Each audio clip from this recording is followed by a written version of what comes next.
The CBS Radio Mystery Theater presents...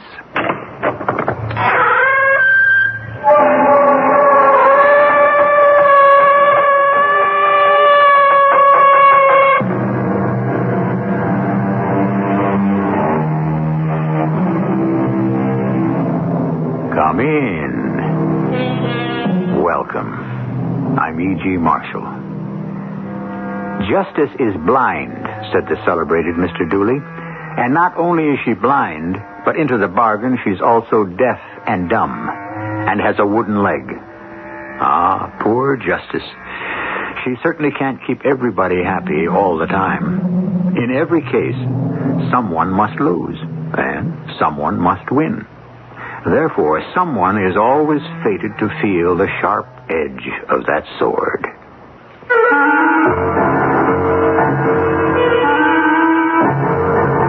Our mystery drama, Peter, Pumpkin Eater, was written especially for the Mystery Theater by Sam Dan and stars Fred Gwynne. I'll be back shortly with Act One.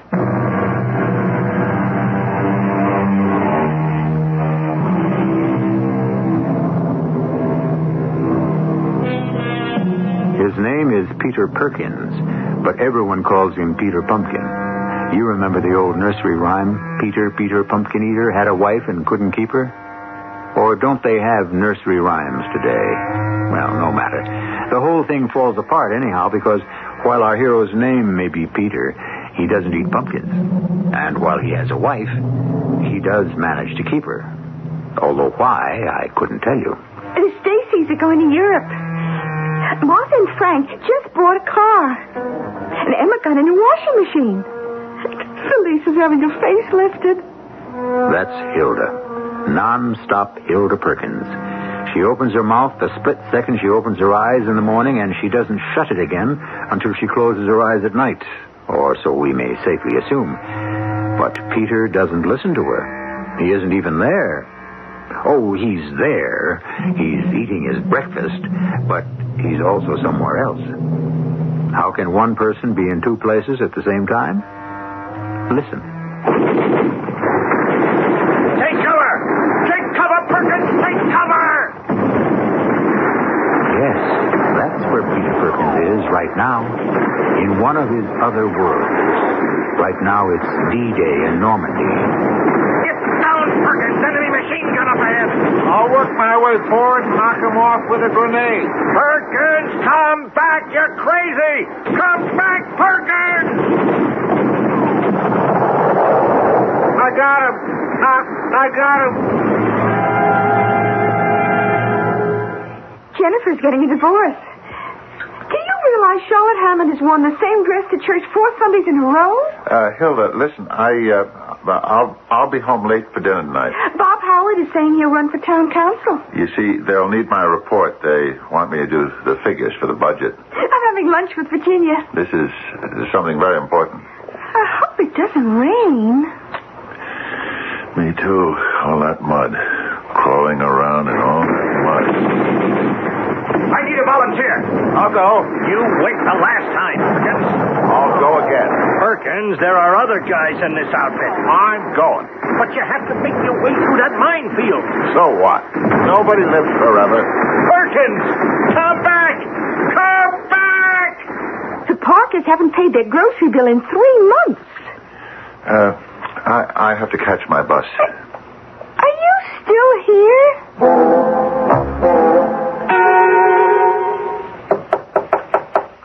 Yeah, come on in. Mr. Benson? It's me. It's you, yeah. You're, Pumpkin, Peter Pumpkin. Peter Perkins. Well, that's what I said. You want to see me? Oh, well, You what? First, I want to say that I'm sorry. Sorry? About what? I'm sorry I came in late this morning. Oh?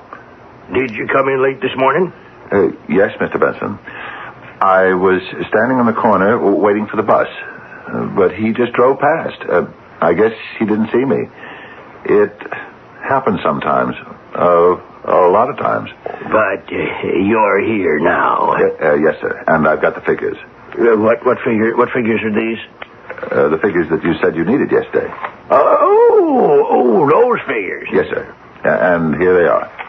Well, we don't need them anymore. We don't? No. We decided not to go after that job. Oh.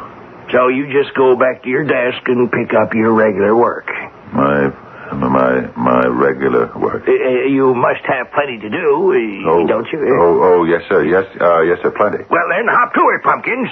Mr. Benson, my name is Perkins. That is what I said. Yes, sir. Miss Himmelfarb, we have somebody working here named Pumpkins, Peter Pumpkins, something like that. Yeah, well, can you tell me just exactly what he does?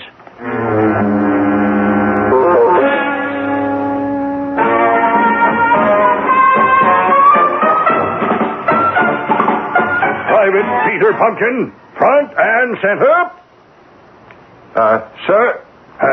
Private Peter Pumpkin. My name is Perkins, sir. Private Peter Pumpkins, for heroism above and beyond the call of duty, you are hereby awarded the Good Conduct Medal. The what? By special order of the commanding general, it is my pleasure and privilege to hereby bestow upon you the Good Conduct Medal. The Good Conduct Medal? Oh, what kind of a decoration is that? The Good Conduct Medal? Why, guys get that just for keeping their noses clean. I mean a Good Conduct Medal. For what I did, I should get the Congressional Medal of Honor. Not on your life. Oh, okay, then the Distinguished Service Cross. Nothing doing. Well, then give me the Silver Star. No dice. Well, at least the Bronze Star. Forget it. I won't take less. You're not going to push me around. I got enough of that at home and in the office. But when it comes to this show, I run it. Do you? I decide what happens here. I decide. And what makes you think so? Because this is mine. Yours? Mine. This is my daydream. My reverie. It belongs to me. Who are you, anyhow? Who am I? I'll tell you who you are. You're a figment of my imagination. Well, is that a fact? I made you up. Oh, did you? You do as I say. I'm getting the Congressional Medal of Honor. You are getting the Good Conduct Medal. Never. Take it or leave it, Private Pumpkins. The name is Perkins. Perkins. That's what I said. And I don't want to have any trouble with you. What do you mean? You don't want to have any trouble with me? Take off. Take off? I'm the one who tells you when to come and go. This is my fantasy. I'm the only one who can control... What do you mean you're the only one? Are you saying that I don't have any rights? It isn't a question of... Look. I want the Congressional Medal of Honor. No. Why not? Because you don't deserve it. Deserve? Do you know what I had to do to get it? I knocked out an enemy machine gun position. I found a path through a minefield. Those were imaginary exploits. Well, all I'm asking for is an imaginary medal. You know, on serious consideration, the Chief of Staff said all you were worth is the Good Conduct Medal. There is no Chief of Staff. There's nobody, nothing, unless I picture it in my mind. And you, Mr. Wise Guy, you're out of the picture. You know where I am now? Where? I'm in the ballpark. I'm at the plate. The count is 3-2. The score is tied. It's the bottom of the ninth. Listen to the crowd. Listen. You hear them? You hear them? They're all rooting for Big Pete Perkins, the home run king, to win the World Series with one mighty swing of the bat. Are they? The pitcher goes into his windup. And now, as a hush of anticipation falls upon the crowd, here comes the ball, towards the plate. And home run Pete's bat uncoils into a mighty swing, and strike three! What did you do? What did you do? I didn't do anything. You struck out. You disgraced me. In front of 80,000 people, you disgraced me. Well, why is it my fault? Because you Well, I what? You yourself said this was your dream, your fantasy. Didn't you say that you decide what happens? You and you alone? Yes, but... Well, is it my fault that you see yourself striking out in front of 80,000 people? Is it? It's my fault. Yes.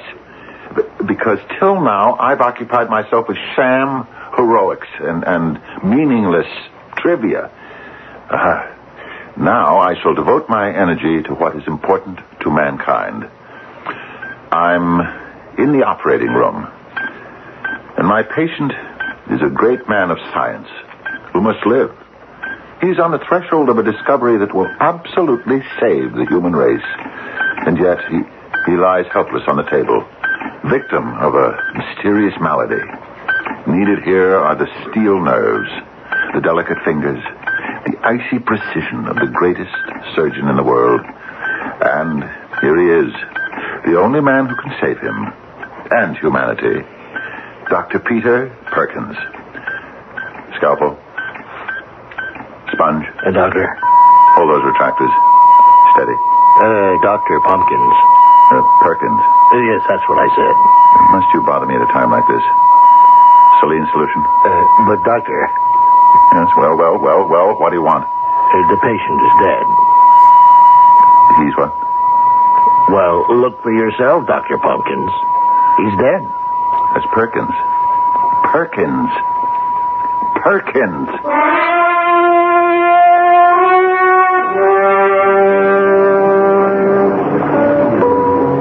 What will it be?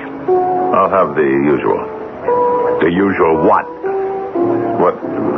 What I usually have every day when I come in here, just about this time. You come in here every day? Yeah, just after 5 o'clock for the last 10 years. Oh, yeah, that's right. I recognize you. Your name, it's right on the tip of my tongue. It's Perkins. Peter Perkins. That's right, Pumpkins. Perkins. That's what I said. And you always order ain't that funny? I know what you have. An extra sweet Rob Roy. Right, on the rocks. No, straight up. Well, that just goes to prove what I always say. Be right with you, Mr. Pumpkins. Perkins. Hi there. Hi. Are you talking to me? Would you like to buy a thirsty girl a drink? Well, Thanks, Peter. How did you know my name? Oh, I have my spies. Really? Oh, truly. My name is Charity. Charity? Yeah, because my folks hoped I would grow up to become a very generous person. Oh. I do hope I haven't failed them. No kidding. How did you know my name? Oh, I come in here every day. I noticed you. You noticed me? For months I would come in here every day at 5 o'clock, just hoping for a look at you. Just praying that somehow we could meet, you know? Yes? And then one evening, you just broke my heart. I did? Yeah, I happened to get a look at your left hand, and I noticed for the first time the wedding band. Oh. But I don't care. Do you? Well, I think you're the most wonderful guy I ever met in my life. Hey, Mr. Pumpkins. That's Perkins. Yeah, you ought to come on over here. You got a phone call. A phone call? Who would call me? Why don't you come over here and find out? Excuse me. Of course.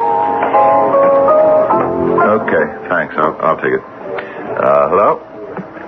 Hello? Save your breath. There ain't no phone call.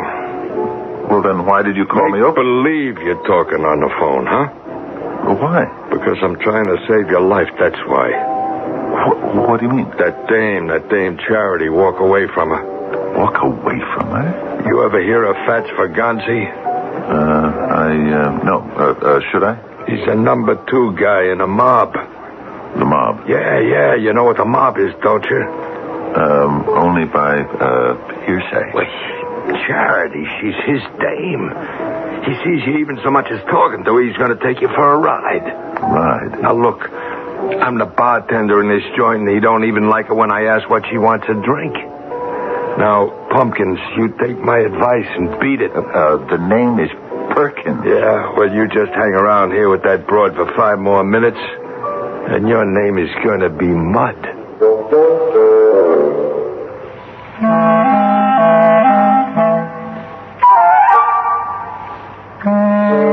Rabbity little Peter Perkins. You would think that information of this nature would make him faint away with fear, at the very least. You take our word for it.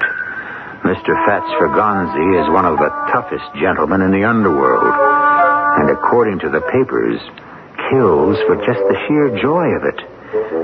So you would think that Act 2 would have to open with Mr. Peter Perkins' precipitous retreat from the bar. You'll find out when I return shortly.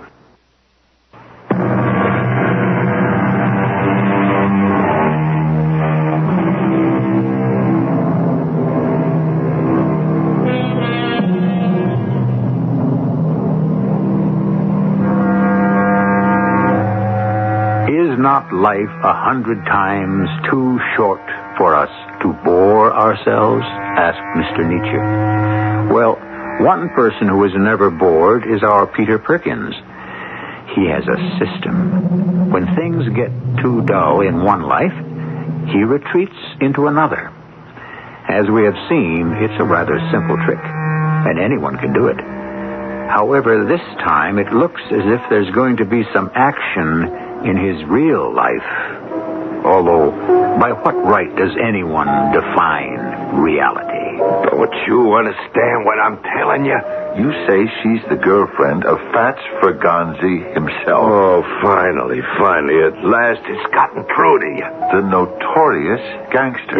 Yeah, pal, you're catching on. And he's insanely jealous. Oh, keep it coming, buddy. You're doing great. And he'd shoot me if he even so much as saw me sitting next to her. Oh, you got it. Marvelous. Huh? Well, what? It's marvelous. What are you talking about? I've never done better than this before. Pal, listen for your own good. No. It'll be all right. It'll be all right. Look at you. You seem to be frightened out of your wits. Because I can't afford to have anybody killed in this joint. Nobody's going to be killed. Close me up for good. Nobody's going to be killed. Let me handle Fats Ferganzi. You handle Fats Ferganzi? Yes. It's no problem. I got a nut here. A nut. Unless you really want to die. The minute Fats Ferganzi walks in here... He's going to shoot you. No. I'll just punch him in the jaw. But you can't just... I can do anything. Anything. This is my dream. Dream? Peter? Be right with you, baby. Okay, but you can't say I didn't warn you.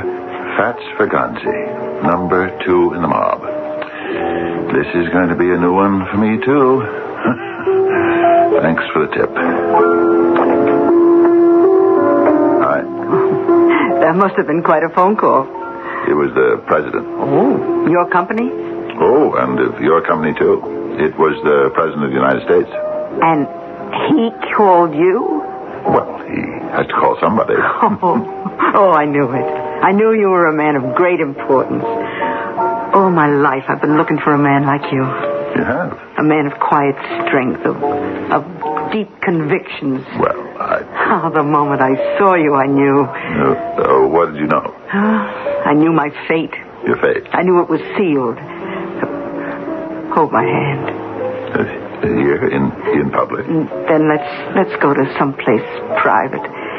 When it's right, you know it. You know it at once. The electricity, the magnetism, they can't be denied. I love you, Peter. I love you. And I love you. Oh, then nothing else in the whole wide world matters. Charity, this dream... Dream? This dream must never end. This isn't a dream. I'll make it last forever. I beg your pardon. Fats! Who is this alleged gentleman? Mr. Fats Ferganzi, I presume. Yes, my good fellow. You do presume. Charity? Oh, you see, Fats, Mr. Perkins here, Mr. Perkins is an actor. Oh, indeed. Yeah, and he just asked me to rehearse some lines with him. He did? Yeah, you see, he's in a show. It's about to open, and he really needs... Well, I think you have dislocated the timing, my dear. His show is about to close. No, Fats, don't. Put the gun away. I see you're pointing that gun at me. Well, there's certainly nothing amiss with your vision, my friend. Mm-hmm. May I ask why? I told her. I keep telling her. I cannot tolerate the sight of another man's arms around her. You cannot? No, I become infuriated. Well, I'm afraid you're going to have to become accustomed to it. Oh? Tell me more. You see, my friend, you're just a punk. A punk? Yes. I'll have you know I was graduated from Princeton with honors. And this was the best you could do with your education? Become a crook? I am neither a jot nor a little worse than many of my classmates who practice their thievery as lawyers, brokers, and bankers. Indeed, I enjoy their services. I shall tell you why you're a punk. There are those men who can create a false front. They put on things like good clothes, good manners, good speech. But that spirit, that spark that emanates from within is missing. There's nothing inside you. You're dead. No. You see, you labor under a misapprehension. You're dead. No, please, don't. This punk? He won't do anything. What? See?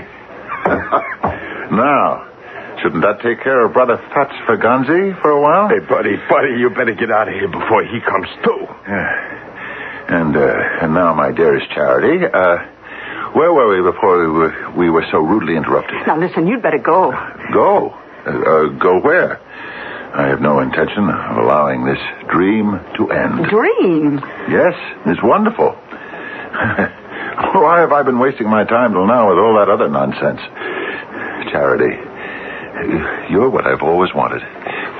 Come with me. Peter, it was a lucky punch. He's going to kill you. Come with me. Hey, look, Charity, get him out of here. Get him out of here. All right, all right.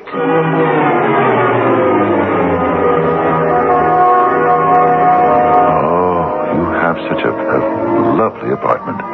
Look, you have to let me tell you something. Just tell me one thing. Tell me that you love me. I let you come up here because you promised you'd listen. Just tell me that you love me. But I don't love you. Well, you will.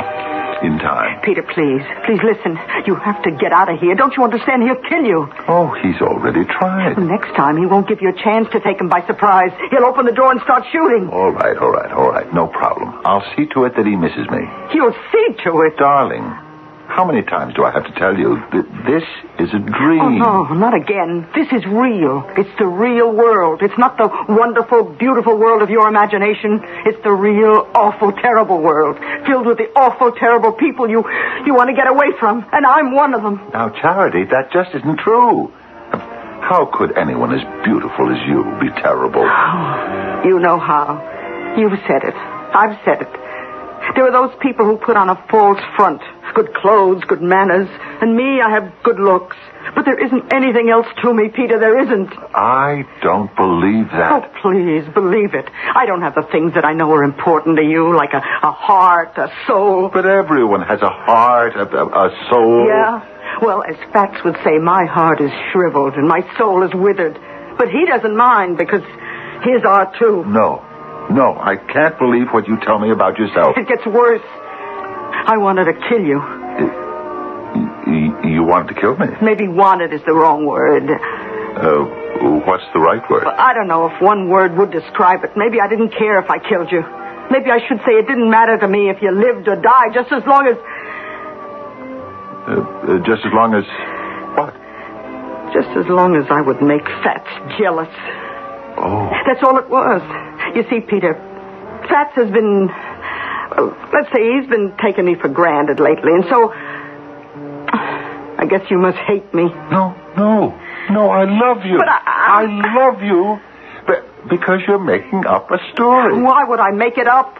Because you're afraid for my life, and you want me to hide from Fats. But you see, darling, Fats doesn't exist. Oh, you poor guy. Believe me, I'm in control here. I say there is no such person as Fats. Oh, I don't know what you've been drinking or smoking. I never have had more than one cocktail a day in my life, and I never smoke. All right, sure, whatever. Okay, I did something wrong. I don't care. For a stupid, selfish reason. I must have been out of my mind. I put you in a position where you can get killed. But, darling... You're interrupting. Don't.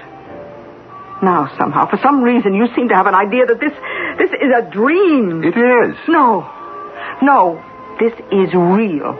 Now, you see that vase of roses on the table? What color are they? Red and yellow. Did you ever see colors in a dream before? Did you get out of here? Get out before it's too late. No, it's a dream. Look, what do I have to do to convince you? Charity, darling, let me tell you why this can't be the world of reality. But look, I know. Look, in the first place, if this were the real world, you would have never noticed me. Oh, but I would. I did. No, Charity. You see, this is the moment of truth. Nobody ever notices me. I suppose there are those people who are seemingly made of glass. Somehow the world doesn't see them, simply looks through them. Oh, well, I'm one of those people. That's why I have to create fantasies in which I'm someone important enough to be noticed.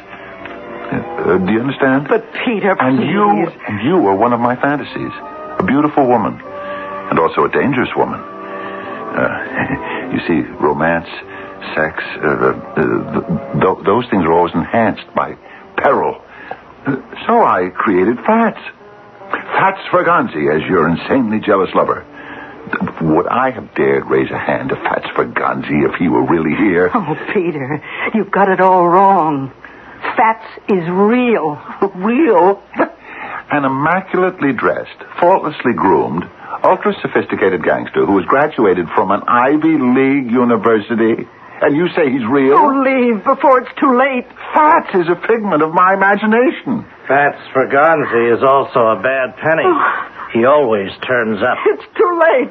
As our old friend Shakespeare might have said, send him not unshriven to his grave. You have 1 minute, 60 seconds to say your prayer. Oh, Fats, please. Don't, darling. It isn't necessary to beg this hoodlum for mercy. At the end of 60 seconds, he, not I, will no longer exist.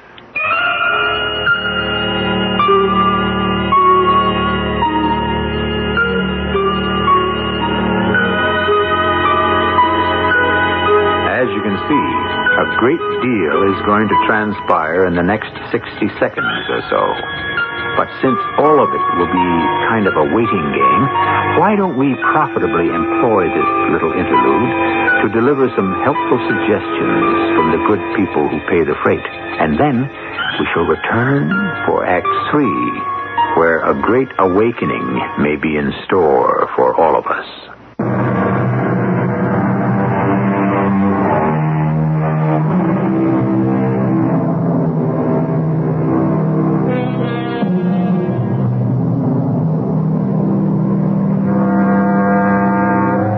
What is the scientific method?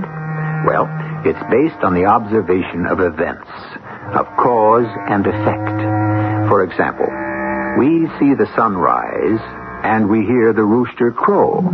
Therefore, in our human wisdom, we say, aha, it's the rising sun that causes the crowing rooster. Well, now, suppose there are rooster scientists who also notice the same event at dawning.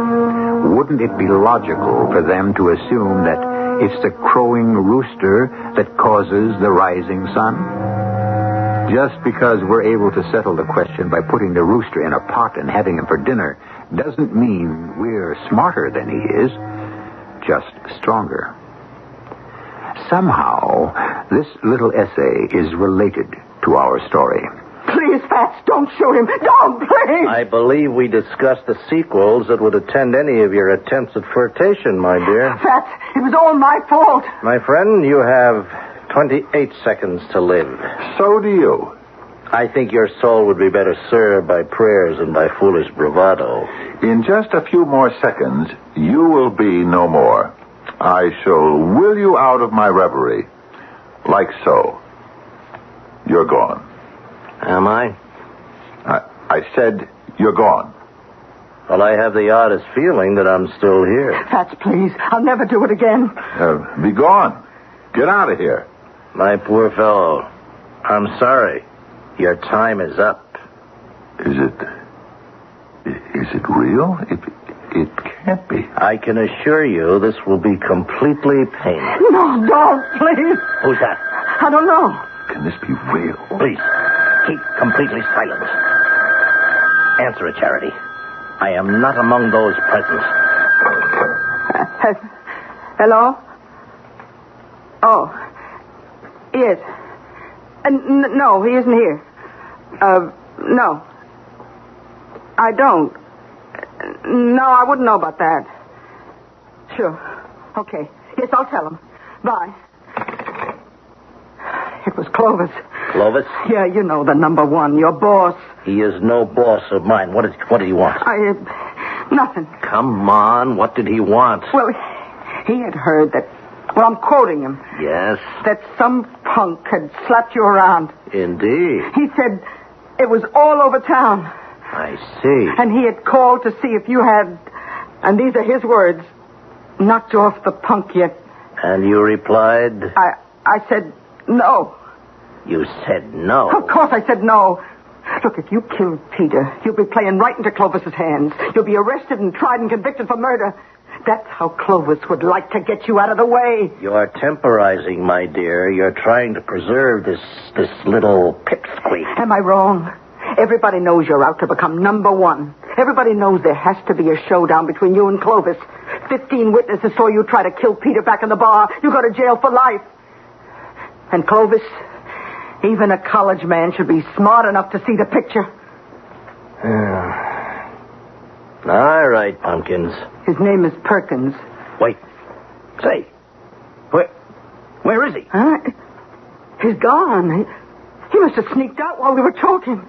Oh, Fats, you gotta find him. Find him? For what reason would I need him? Oh, you can't let him run around loose. Why not? You mean you haven't been listening? Why do you think Clovis called to find out if you'd killed Peter? Why? Because if you don't do it, he'll do it. Clovis would kill him? He'd have it done. But why? Because you'll be blamed for it, don't you see? Oh. That's right. Oh. Look, we've got to find him. We have to protect him. Your life depends on it. And so you have come to me. Yes, Dr. Critchick. What does that mean? Oh, that means, You see, Doctor, I don't know anymore. I don't know what's real and what's a dream. What does that mean, Doctor? Well, that means, I'll tell you what happened. I lost control of my life. I think I know what that means. Anyway, I lost control of my life in the world, the so-called real world. Oh. And I just felt myself sinking into nothing and nowhere. So I started having these fantasies, in which people really noticed me. I mean, I was a war hero, a fantastic miracle worker surgeon, an athlete, the idol of the crowd. And then I lost control there, too. I even became nobody and nothing in my daydreams. What do you think? I think you are crazy. What? I think you're crazy. Dr. Critchick, what a thing for a psychiatrist to say. Oh, my boy, you must not take offense. We are all crazy. I am as crazy as you are. But you're a psychiatrist. Well, certainly. That's why I'm crazy. What's your excuse? Look, I came here because I thought you could help me. Oh, that's why you came here. Why, sure. I thought you'd come here because you wanted to help me. But you're the doctor. So? Must we be slaves to convention? Yeah. Well, okay, I see. What do you see? Nothing. Tell me, what do you see? What do you see? I see where I better be leaving. Oh, no. Please stay here. But I don't know where here is, or what here is. You see, Doctor, I don't know if this is the real world or only a world that exists in my imagination. Do you know? Oh, you fool. Nobody knows. Nobody? Now, see, now it comes out. Nobody knows. Oh, yes, most people pretend to know. They are the so-called well-adjusted people, but it's all a fraud. A fraud? Oh, yes, it's all part of the Katzenstein phenomenon. The Katzenstein phenomenon? Yeah, yes, because it was discovered by Professor Carl Philipp Emanuel Katzenstein. Oh. It's the theory of intertranscendental duality. It is. And it explains everything. Everything? Everything. It explains what is real and what is fantasy. Then explain where I am. Alas, I cannot. But you just said whatever it is, the Katzenstein phenomenon? Explains it. Oh, yes, it does. But you see, unfortunately, I don't understand the Katzenstein phenomenon. You don't? No, you see, only one person in the entire universe understands the Katzenstein phenomenon. Who? Well, naturally, Professor Katzenstein himself. Well, then I must go see him. Oh, but you cannot see him. Why not? Because he is in a lunatic asylum. Why is he in a lunatic asylum? Because he's crazy. Crazy? Of course. I put him there myself. You what? I testified at his trial. His trial? Yes, I was the alienist, and I said, this man is as crazy as a Cimex lectularius. What? A bedbug. I said this as a sop to the layman. I don't know who has spread this slander about bedbugs. True, they are unpleasant. But Dr. Critchik. But crazy?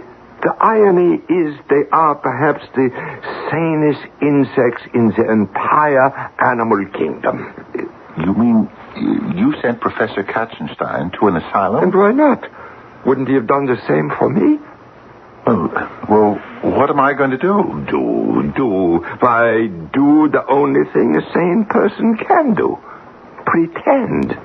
Pretend? Pretend who you are and where you are at all times.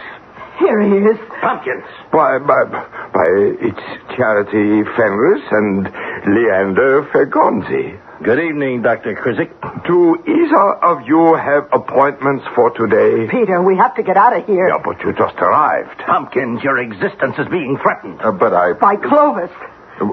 Clovis? The #1 guy in the mob. But surely you cannot be referring to Clovis Sakamaroghi. The same. He's also one of my patients. It's too late. He followed us here. Clovis is here, too. Oh, that's good. Let's have some group therapy. Down. Everybody on the floor. We are surrounded. Give me one of your guns. What do you think you can do? I'll go out there and knock them off. You're crazy. What? Say that again. You're crazy. Listen to Fats, Peter. Listen to him. But he isn't Fats. I'm not? No. You're the voice. What voice? The voice I always hear in my reveries. I know where I am now. It's just a daydream. Give me a gun. No. I said give me a gun. No. Hand it over. You're crazy. You'll get killed the second you show your face. So what? Nobody lives forever. But, Peter... Clovis Sakamaroghi. You two-bit hoodlum. I'm coming after you.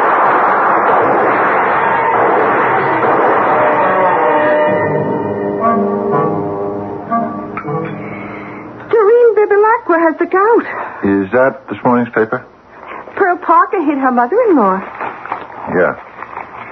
Hey, look, see the headline. Unknown man destroys the mob. Percy Bilderbeck is taking ballet lessons. For some reason, the mob was surrounding the office of Dr. Maynard Ballantyne Critchick when suddenly a man raced out from the building and... Summer Spiegelglass is trying to climb Mount Everest. And captured all 15 members of the mob. He turned them over to the police and disappeared. Who is the mysterious hero? Esperanza Smith found a shark in her swimming pool. Wait a minute. This isn't a dream. Her husband put it there. Do you know why? Do you? Because I never dream about you. Never. If you're here, this is the real world. This paper is real. This news is real. I did do it. Lester Langabard stopped smoking. I don't have to be afraid of anybody. Summer Fortescue stopped drinking. Yeah. And Hilda Perkins stopped talking. Did you hear what I said? I said Hilda Perkins stop talking. I don't want to hear one more single solitary word out of you. Now, do you understand? Sure. Yeah, because if I do, I'm going to... No, please. You don't have to do that. All you really have to do, just now and once in a while, is just notice me.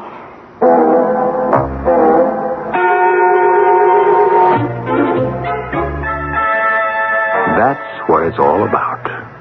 Who was it that said that a woman's mouth is usually filled with words because her heart is empty? And it can also be said that a man's mind is filled with silly dreams because his wife doesn't help him fulfill his most important one. Yes, a great many things can be said, and you can rely on me to say some of them when I return shortly.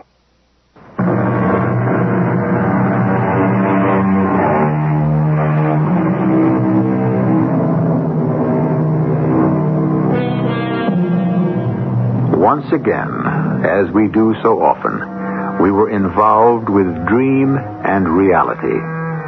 And why not? Isn't that the basic stuff of our existence? As the philosopher said, life is a shadow play where light and darkness blend. And we are only permitted brief, blurred glimpses. And the curtain descends just as we think we have grasped the argument of the drama. Our cast included Fred Gwynne, Bryna Rayburn, Arnold Moss, and Earl Hammond. The entire production was under the direction of Hyman Brown. This is E.G. Marshall inviting you to return to our Mystery Theater for another adventure in the macabre. Until next time, pleasant dreams.